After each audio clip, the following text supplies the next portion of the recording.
अस्सलाम वालेकुम dear future doctor, कैसे आप सब। जैसा कि आपके एमडीके टेस्ट को कंडक्ट होने में 60 डेज रह चुके हैं। आप में से अक्सर स्टूडेंट ये डिस्टर्ब होते हैं कि इन लास्ट 60 डेज को किस तरह यूटिलाइज करें। कि 2024 के एमडीकेट में मैंने लास्ट 60 डेज किस तरह यूटिलाइज किए, जिसकी वजह से मैं फर्स्ट अटेम्प्ट में एमडीकेट क्लियर किया। तो आज के इस वीडियो में मैं आपकी सारी क्वेरीज खत्म करने वाला हूँ और इस 60 डेज के एक ग्रैंड प्लान तैयार करने वाला हूँ आप सबके लिए कि आपने इन 60 डेज को किस तरह यूटिलाइज करना है। आपने इन 60 डेज में सिर्फ सोचने से नहीं, काम करने से इंडिकेट को किस तरह क्लियर करना है। इन 60 डेज को मैं आज के इस वीडियो में 4 फॉर्मेट में डिवाइड करूंगा।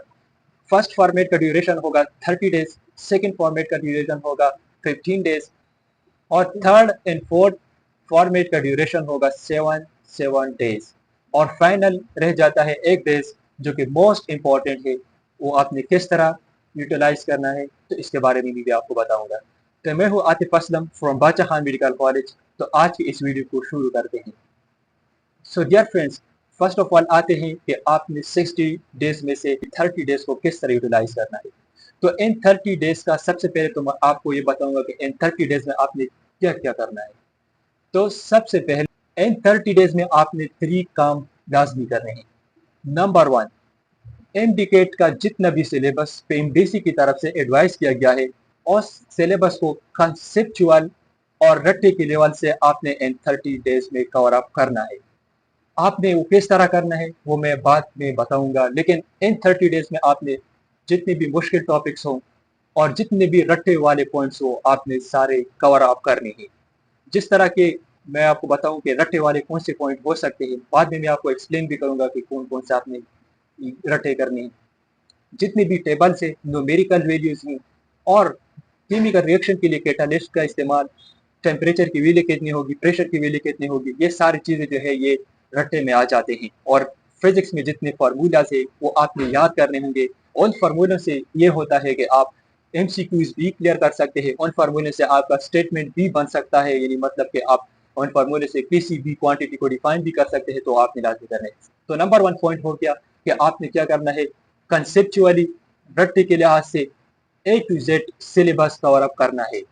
सेकेंड मकसद आपका ये होना चाहिए इन 30 डेज को यूटिलाइज करने में कि आपने इन 30 डेज में हर चैप्टर के शॉर्ट नोट्स बनाने हैं। वो शॉर्ट नोट्स आपने किस तरह बनाने हैं, इस तरह आपने नहीं बनाने कि आप बुक के लाइन को ए टू जेड लिख लें। ए टू जेड लिखने से आपका टाइम वेस्ट होगा और फिर लिखने की जरूरत ही किया कि आप ए टू जेड लिखते हैं। तो इससे बेहतर है कि आप फिर बुक को रीड कर ले। तो आपने इन 30 डेज में शॉर्ट नोट्स कैसे बनाने हैं। तो नंबर 1 पॉइंट ये है कि इन शॉर्ट नोट्स में आपने वो चीजें लिखनी है जो कि बहुत इंपॉर्टेंट है, मसलन टेड टेबल्स वगैरह और जो न्यूमेरिकल वैल्यूज हो वो आपने लिखनी है। फिजिक्स में जिस तरह आपने फार्मूला सारे जो है ना वो लिखनी है, ये उन चीजों को आपने लिखना है जो कि आप समझते हैं कि मैं ये भूल सकता हूँ। और शॉर्ट नोट इस तरह बनाना है कि अगर दोबारा आपको टाइम ना भी मिले अपने बुक के किसी चैप्टर को रीड करने के लिए या स्टडी करने के लिए, तो आपको इतना सेटिस्फेक्शन हो कि मैं इन शॉर्ट नोट्स को भी इस चैप्टर को कवर कर सकता हूँ। तो आपने शॉर्ट नोट ऐसे बनाने हैं, बजाय ये कि आप ए टू जेड लाइन बुक के लिख लें। इस तरह आपने नहीं लिखने हैं। इंपॉर्टेंट पॉइंट्स आपने लिखने, नंबर 1 न्यूमेरिकल वैल्यूज आपने लिखने हैं। टेड बेट्स में जो पॉइंट्स हो वो आपने लिखने हैं। ऐसे पॉइंट्स लिखने हैं जो कि आप समझते हैं कि ये रट्टा बेस है, इन पे रट्टा लगाना बहुत जरूरी है। तो वो चीजें आपने लाजमी लिखनी है। तो ये हो गया आपका शॉर्ट नोट, इस तरह बनता जाएगा। थर्ड पॉइंट जो है वो ये है कि हर चैप्टर जब इन 30 डेज में आप चैप्टर्स को कवर अप करते हैं कंसेप्चुअली, रटे वाइज और शॉर्ट नोट्स भी बनाते हैं, थर्ड वन आपने ये करना है। तो इस चैप्टर की एमसीक्यूज आपने मस्ट सॉल्व करनी है। आपने हर जगह से एमसीक्यूज देखने हैं, चाहे वो संडे टेस्ट की एमसीक्यूज हो, चाहे वो एंट्री टेस्ट जो प्रीवियस कंडक्ट किए गए हैं उनकी एमसीक्यूज हो, चाहे आपके एमसीक्यूज नोट्स हैं जिस तरह जीनियस हो गया या केप्स अकेडमी के हैं या इंजीकॉन अकेडमी के जितने भी आपके एमसीक्यूज के नोट्स हैं, उनसे आपने वो एमसीक्यू सॉल्व कर रहे हैं। इससे आपको ये अंदाजा लग जाएगा कि मैंने स्टडी किस तरह की है, मैं कितना पानी में हूँ और कितना पानी से बाहर। क्योंकि जब आप किसी चैप्टर को कवर अप करते हैं तो एमसीक्यूज करने के बाद आपको फुल सेटिस्फेक्शन मिल जाती है कि ये मैंने चैप्टर ठीक से किया है या नहीं किया है। ये 3 आपके मेन एम्स होने चाहिए कि आपने कंसेप्चुअली और रटे वाइज सब कुछ जितना भी हो कवर करना है इन 30 डेज में। आपने शॉर्ट नोट्स बनाने हैं, इंपॉर्टेंट पॉइंट्स, फार्मूलाज और न्यूमेरिकल वैल्यू बेस्ड जितनी भी हो जो रटे वाइज समझे जाते हैं, और थर्ड वन आपने एमसीक्यूज रीड करने हैं। तो आप मैं बता रहा हूँ कि आपने ये सब कुछ करना किस तरह है, इन 30 डेज को आपने किस तरह यूटिलाइज करना है कि आप इन चीज़ों को प्रॉपरली कर सकें। तो इस तरह है कि आपके टोटल कोर्स में 52 चैप्टर्स हैं, जिनमें केमिस्ट्री, फिजिक्स और बायोलॉजी से लिए गए हैं। तो आपने करना कुछ इस तरह है कि इन 30 डेज में 4 संडेज आते हैं, तो इन 4 संडे डेज को आपने हटाना है, और 26 डेज जो है वो बाकी रह जाते हैं। तो इन 26 डेज में ये सब कुछ आपने करना है। तो किस तरह करना है कि हर दिन आपने 2 चैप्टर्स कवर करने हैं। 2 चैप्टर्स आपने कंसेप्चुअली, रटे वाइज, एमसीक्यूज लेवल के बेस पे कवर करने हैं। लाजमी आपने ये कवर करने हैं। आपने मस्ट हर डे में तकरीबन 10 और स्टडी करनी है, तकरीबन 10 और। इससे भी ज्यादा कर सकते हैं, लेकिन आपने कम नहीं करना है, क्योंकि 2 चैप्टर्स इतने इजीली कवर नहीं हो सकते। तो आपने 10 और स्टडी पर डे करनी है। तो 2 चैप्टर जब आप हर डेज में कवर करते हैं, एमसीक्यूज भी ऐसे करते हैं, कंसेप्चुअल और सारे जो है आप कवर करते हैं, तो इससे हो गए कि 26 डेज में आपका सारा कोर्स क्लियर हो जाएगा। लेकिन इसमें आपने एक चीज का ख्याल रखना है कि जब आप फर्स्ट डे में 2 चैप्टर्स कवर अप करते हैं, तो आपने जब शॉर्ट नोट्स ऑन से बनाया हो, तो नेक्स्ट डे जब आप 2 चैप्टर करते हैं, तो इससे पहले आपने वो शॉर्ट नोट्स देखने हैं। इससे आपका पिछला रिवीजन दोबारा हो जाएगा, और आप पिछले टॉपिक्स को भी कैचअप कर सकेंगे। तो इस तरह आपने हर हर दूसरे चैप्टर को स्टार्ट करने से पहले करना है, पिछला जो है ना वो आपने करना है। और संडे जब आ जाता है, संडे, तो आपने सबसे पहले तो आपने वो वीकली संडे टेस्ट देना है। अगर आप एकेडमी जाकर टेस्ट दे सकते हैं तो फिर तो बहुत बेहतर है। एकेडमी जाकर आपका टाइम मैनेजमेंट भी हो जाएगा, और वहां पे हाल में बैठकर आपको ये लग जाएगा कि किस तरह एमसीक्यूज सॉल्व करने हैं। वहां से आपका प्रेशर भी कम हो जाएगा। लेकिन अगर आप एकेडमी जाकर टेस्ट नहीं दे सकते, तो इट्स ओके, व्हाट्सएप ग्रुप में जब सेंड होते हैं टेस्ट, तो आपने या प्रिंट आउट करना है या मोबाइल से आपने सॉल्व करना है, लेकिन टाइमर को लगाकर आपने वो सॉल्व करना है, क्योंकि टाइम मैनेजमेंट यहाँ से भी होना चाहिए हॉस्टल में भी। तो आपने क्या करना है, ओएमआर शीट को आपने बाहर कॉपी शॉप से लेना है, और उस पर आपने बबल फिलिंग करनी है, और सारा टेस्ट आपने क्या करना है, सॉल्व करना है। बाद में आप जब देखेंगे कि आप मैंने कितने एमसीक्यूज गलत किए हैं या कितने ठीक किए हैं, तो उसके पीछे ना भागे। ये ना समझे कि मैंने एमसीक्यूज गलत किए हैं या ठीक किए हैं, क्योंकि उससे ये होगा कि आप फिर डिस्टर्ब हो जाएंगे।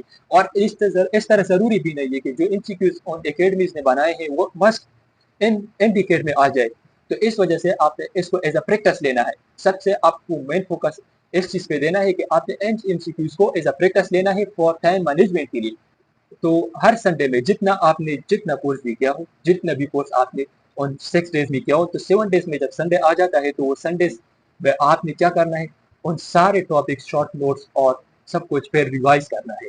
फिर जब आप फिर 6 डेज स्टडीज कर लेते हैं, 6 डेज में आप जो कुछ आप पढ़ लेते हैं, तो अगला संडे जब आता है, तो आपने फिर उस संडे को यूटिलाइज करना है, और फिर आपने सब कुछ रिवाइज करना है। तो इस डेली रिवीजन से आपको ये होगा कि आपके माइंड में सब कुछ रह जाता है, और आप भूल नहीं पाएंगे फिर। तो ये 30 डेज का प्लान हो गया कि आपने फर्स्ट 30 डेज को एंड 60 डेज में किस तरह यूटिलाइज करना है। इसके बाद दूसरा फॉर्मेट जो आता है वो है 15 डेज का। तो 15 डेज में आपने क्या करना है, 15 डेज में आपने डेली तकरीबन 4 चैप्टर्स कवर करने हैं। हर दिन में आपने 4 चैप्टर कवर करने हैं। वो किस तरह, वो आप इजीली कर सकते हैं जब आप फर्स्ट 30 डेज को इजीली यूटिलाइज करते हैं। कंसेप्चुअली और प्रॉपर यूटिलाइजेशन से आपको काम हो जाएगा। फिर इन 15 डेज में आप इजीली रिवीजन कर सकते हैं। लेकिन इन 15 डेज को आपने किस तरह यूटिलाइज करना है, इन 15 डेज में आपने बहुत कुछ नहीं करना है। इन 15 डेज में जो आपने शॉर्ट नोट्स बनाए हैं, वो आपने फिर देखनी है, उनको फिर आपने रिवाइज करना है कि मैंने क्या लिखा है, क्या नहीं लिखा है। क्योंकि वो शॉर्ट नोट्स मैंने पहले आपको बताया कि ऐसे होने चाहिए कि अगर आप दोबारा फिर अपने बुक्स ना भी देखें, उस शॉर्ट नोट से आपको ये सेटिस्फेक्शन मिले कि मैं इन शॉर्ट नोट से चैप्टर क्लियर कर सकता हूँ। तो शॉर्ट नोट्स आपने इन 15 डेज में देखने हैं। लेकिन सबसे प्राइम फोकस आपने किस चीज के ऊपर देना है, एमसीक्यूज के ऊपर। एमसीक्यूज आपने प्रैक्टिस करने हैं। प्रीवियस ईयर के जितने एंट्री टेस्ट है, वो सारे दोबारा दोबारा आपने प्रैक्टिस करने हैं। आपने फार्मूलाज जो है फिजिक्स के, वो सारे देखने हैं। तो फिर आपका रिवीजन और भी स्ट्रॉन्ग होता जाएगा, और आपने इन 15 डेज को सिर्फ रिवीजन के लिए इस्तेमाल करने हैं। और दूसरा पॉइंट ये है कि अगर आपको उन फर्स्ट 30 डेज जो आपने रियलाइज किए, अगर कोई टॉपिक डिफिकल्ट लगा हो, आपको समझ ना भी आया हो, तो इन 15 डेज में आप किसी लेक्चर्स को देख सकते हैं। फिर आप इन 15 डेज में उन टॉपिक को भी कवर अप करें जो आपने शायद उस वक्त आपको समझ ना आया हो, तो वो इस वक्त आ जाए। तो इस 15 डेज में आपने फिर क्या करना है, इन डिफिकल्ट टॉपिक्स को दोबारा फिर फोकस करना है। फिर आते हैं 7 डेज के फॉर्मेट। तो इन 7 डेज में आपने सिर्फ और सिर्फ 2 चीज़ों पर फिर फोकस करना है। नंबर 1 जो है वो शॉर्ट नोट जो आपने बनाए हैं वो तो आप इजीली रिवाइज कर सकते हैं, इजीली जो रटे वाले चीज़ें हैं वो इजीली रिवाइज कर सकते हैं, तो आपने वो सब कुछ करने हैं।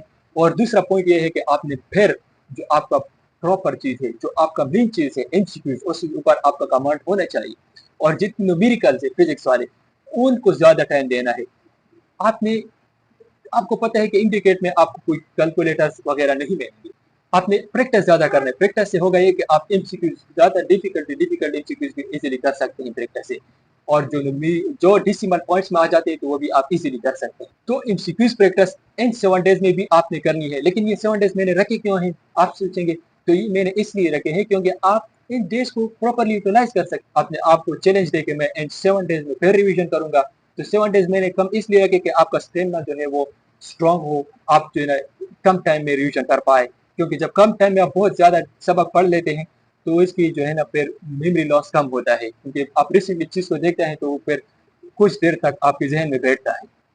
तो इन 7 डेज को आपने इस तरह यूटिलाइज करना है। फिर 7 डेज जो है वो आपने किस तरह इस्तेमाल करनी है, तो इन 7 डेज को भी आपने एज इट इज इस्तेमाल करना है। मेन पर्पस इसका ये है कि आपने रिवीजन करनी है, उन चीज़ों को आपने दोबारा फिर रिवीजन करनी है। दोबारा आपका ऐसे होगा ये कि आपका रिवीजन स्ट्रॉन्ग होगा। आपके जितने भी रटे वाले पॉइंट्स है, जितनी भी न्यूमेरिकल वैल्यू बेस हैं, एंजाइम के पीएच के वैल्यूज या कोई केमिकल रिएक्शन के लिए कोई कैटालिस्ट टेम्परेचर वगैरह, वो जो है ना आपके कवर अप हो जाएंगे लास्ट 7 डेज में। और ये लास्ट 7 डेज बहुत क्रूशियल है क्योंकि इन लास्ट 7 डेज में आप जो कुछ करते हैं ना तो वो सब आपको एमडीकेट से एमबीबीएस तक ले जा सकते हैं। क्योंकि इन 7 डेज को प्रॉपर यूटिलाइज करके आप वो कुछ कर सकते हैं जो आपने शायद फर्स्ट 30 डेज या 15 डेज या फिर इससे पहले वाले 7 डेज में ना हासिल किया हो। तो आप इन 7 डेज को अच्छी तरह यूटिलाइज करें। इन 7 डेज में एमसीक्यूज की प्रैक्टिस करें, शॉर्ट नोट्स की रिवीजन करें और पास्ट पेपर बहुत ज़्यादा देखें, बहुत ज़्यादा आप लाजमी देखें।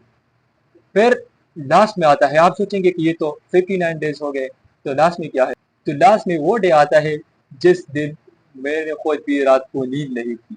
इस वजह से नहीं कि मैं प्रेशराइज था, इस वजह से कि मैं सोच रहा था कि मैं बहुत जल्दी सोऊंगा। लेकिन फिर इस तरह ख्याल आते गए कि कल मेरा टेस्ट है। तो वो ख्यालात मेरे जहन से निकल नहीं पा रहे थे, तो फिर वो मुझे नींद नहीं आ रही थी। तो फिर इस तरह हुआ कि मैंने रात को बहुत कम नींद की है। तो आज मैं आपको बताऊंगा कि मेरे साथ जो कुछ हुआ वो आपके साथ ना हो जाए। आपने क्या करना है, लास्ट डे आपने रिवीजन वगैरह नहीं करनी है। आपने बिल्कुल रिवीजन वगैरह नहीं करनी है, क्योंकि रिवीजन के दरमियान अगर आपसे कोई एक पॉइंट भी गलत हो जाए ना तो आप ये समझने लगते हैं कि मैंने बिल्कुल कुछ सही नहीं किया है, मेरा इंडिकेट तो बस गया। तो इस वजह से आपने वो कुछ नहीं करना है। आपने जितनी रिवीजन करनी थी वो आपने कर लिए, जितनी स्टडी आपने करनी थी तो आपने कर लिए।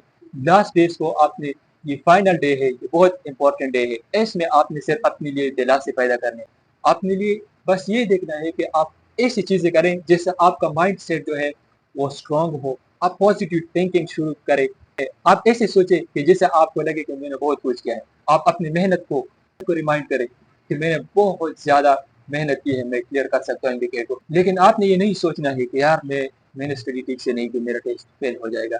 अगर फेल हो जाएगा तो क्या होना है, फिर दोगे टेस्ट, हिम्मत नहीं हारनी। ये जुमला जो है ना, ये जुमला आपको इतनी हिम्मत देती है कि पैर देने की नौबत ही नहीं आ जाती और फिर आप फर्स्ट अटेम्प्ट में क्लियर कर सकते हैं। तो ये थी सारी चीज़ें। आपने बस वो काम करने हैं जिससे आप रिलैक्स हो, आपका माइंड जो है वो पॉजिटिव बन जाए, आपको अपने अंदर से ये एहसास पैदा हो जाए कि मैंने जो कुछ किया है वो ठीक किया है, मैं इंडिकेट बस क्रैक कर सकता हूँ।